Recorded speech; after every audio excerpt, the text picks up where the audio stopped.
चाहिए, लेकिन इसके लिए शासकों को समझदार भूमिका निभानी होगी। जो सरकार में बैठे लोग हैं उनको समझदारी से काम लेना होगा। चाहे छगन भुजबल ने मुझे मार्गदर्शन दिया है और कहा है कि शांति बनाने के लिए आपकी आवश्यकता है। इसके बाद अगर हम आगे बढ़ें तो शरद पवार ने राज ठाकरे पर भी बयान दिया है और शरद पवार ने कहा है कि वे समय-समय पर ऐसे बयान देते रहते हैं। 8 दिन, 15 दिन, महीने, 2 महीने कभी-कभी जागते हैं। जब वे जागते हैं तो बातें करते हैं, वे ऐसे लोगों के बारे में टिप्पणी करते हैं और बातें करते हैं जो कल के अखबार में खबर बन सके। बता दें कि महाराष्ट्र के सीएम एकनाथ शिंदे ने पिछले हफ्ते ओबीसी के मुद्दे पर सर्वदलीय बैठक बुलाई थी। इस बैठक में विपक्ष का कोई नेता शामिल नहीं हुआ था। इसके बाद छगन भुजबल ने बीते रविवार को बारामती में शरद पवार का नाम लिए बिना उन पर 2 समाज के बीच दरार डालने का आरोप लगाया और कई सारे बातें वो कहे गए थे, जिसके बाद ये बातें सामने आने लगी कि क्या छगन भुजबल को इतना ज्यादा बोलना जरूरी था, क्योंकि शरद पवार कितना बड़ा हैसियत रखते हैं, कितने बड़े नेता हैं, ये चाहे शरद पवार के system. It's an automatic train protection system, as the cheapest in the world, says 50 lakhs per kilometers is the cost. The total rail tracks in India is roughly about 126,000 kilometers. So the cost of covering all of India with Kavach is going to be 63,000 crores. All of India's Kavach costs 63,000 and one single Ahmedabad-Mumbai bullet train costs 1,08,000. Please look at the numbers. Last June in Balasore, 3 trains collided, 296 people died. The ministry said Kavach was not operational on that route. Last week, Kanchenjunga Express collided with a goods train in New Jalpaiguri. 10 people died. Again, the ministry said Kavach is not operational on the route. The Economic Times had a survey which said at the current level of funding, it will take 50 years for all of India to be covered under Kavach. And you're telling us about bullet trains.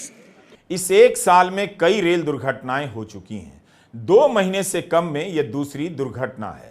वो कल्याण सिंह जिनके मुख्यमंत्री रहते हुए बाबरी ढहाया गया, जिन्हें हिंदू हृदय सम्राट कहा गया था, वो बाद में समाजवादी पार्टी में शामिल हो जाते हैं और फिर बीजेपी में चले जाते हैं। वो एक बात अलग। कहने का अर्थ यह है, राजनीति में कुछ भी हो सकता है, मगर फिलहाल केशव प्रसाद मौर्य का 100 विधायक लेकर आना नामुमकिन है। एक तो इसलिए भी क्योंकि केशव प्रसाद मौर्य अपना खुद का चुनाव हार गए, उनकी अपनी जमीन खिसकी हुई है। ये अपने आप में बहुत बड़ी बात। यही वजह है कि केशव प्रसाद मौर्य ने पूर्व मुख्यमंत्री अखिलेश यादव पर पलटवार भी किया था। केशव मौर्य ने किया था पलटवार। अखिलेश यादव के इस बयान पर deputy chief minister Keshav Prasad Maurya ने कहा था कि देश और प्रदेश दोनों जगहों पर भाजपा की मजबूत संगठन और सरकार है। समाजवादी पार्टी का पीडीए धोखा है। उन्होंने दावा किया था कि यूपी में समाजवादी पार्टी के गुंडा राज की वापसी असंभव है और भाजपा 2027 विधानसभा। आपकी मंशा क्या है ये अब समझ आ चुकी है। खुलकर इस तरह का पक्षपात हो रहा है, चाहे उत्तर प्रदेश हो, चाहे उत्तराखंड हो, चाहे महाराष्ट्र हो, हर जगह जहां बीजेपी की सरकार है इस तरह का पक्षपात हो रहा है। कुछ देर बाद मैं आपको उत्तराखंड और महाराष्ट्र की कुछ खतरनाक तस्वीरें बताने वाला हूं, जो बतला रहा है कि समाज को किस तरह से जहर में डुबोया जा रहा है।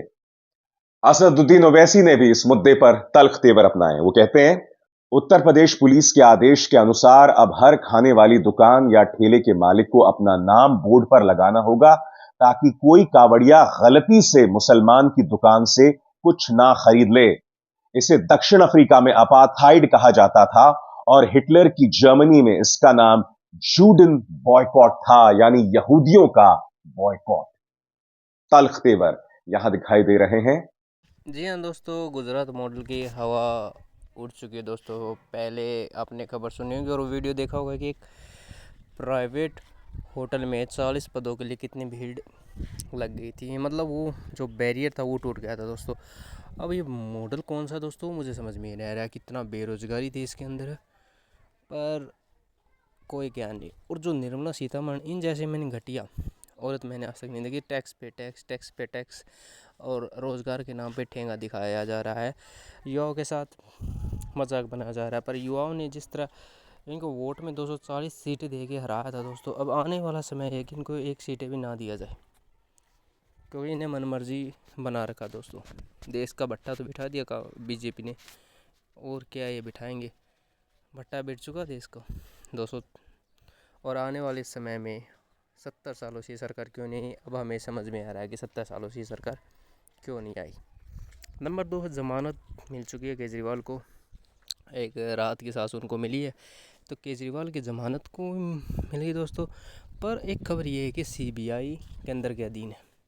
जी हाँ दोस्तों, सीबीआई जो है केंद्र की कठपुतली है और कुछ नहीं दोस्तों। जो केंद्र कहता है सीबीआई वहीं तोते की तरह करती है, ये सब कुछ केंद्र के अधीन है दोस्तों।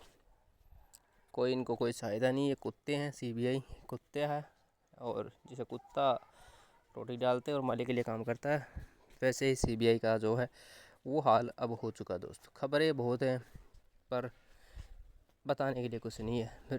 बेरोज़गारी सबसे बड़ा मुद्दा, और बेरोज़गारी ये इस देश में कहीं ना कहीं हमारी गलती है, क्योंकि हम लोगों ने इन पे भरोसा किया और इन लोगों को चुन के आए, और इन्होंने जो आज है आप देख रहे हैं कि आलू का रेट कितना जा चुका है दोस्तों। 40 रुपये किलो आलू मिल रहा है, और बहुत ज़्यादा महंगाई इस देश में पनप रही है दोस्तों।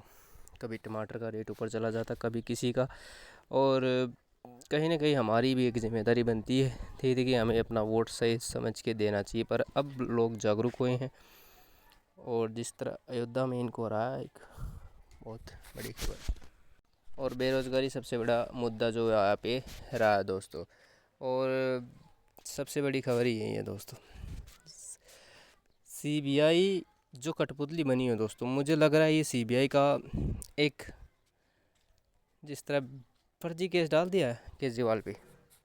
और इस वीडियो में आपको सब कुछ मिलेगा दोस्तों, इस वीडियो में आपको सब कुछ यहाँ पे मिलेगा दोस्तों। और सब कुछ जानने के लिए आपको ये वीडियो देखनी होगी पूरी तरह से, और किसी प्रकार की अगर दिक्कत हो तो हमें बताइए दोस्तों। और इस चैनल को सब्सक्राइब ज़रूर कर लिए दोस्तों, क्योंकि आने वाली इंटरेस्टिंग खबरें आपको इसी चैनल पे मिलेंगी दोस्तों। तो चैनल को सब्सक्राइब जरूर कर लीजिए। जय हिंद दोस्तों।